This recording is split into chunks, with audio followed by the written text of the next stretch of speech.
The tea levy is intended to provide for sustainable funding model for tea industry programs, including, and please listen, including the promotion and marketing of our tea, the branding and value addition of our tea, the promotion of research for our tea,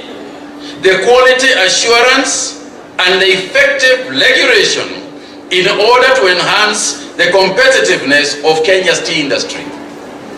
The government assures all stakeholders that this initiative is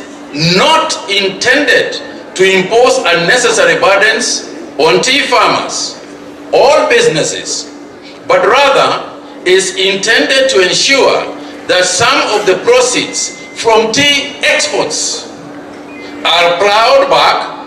into the development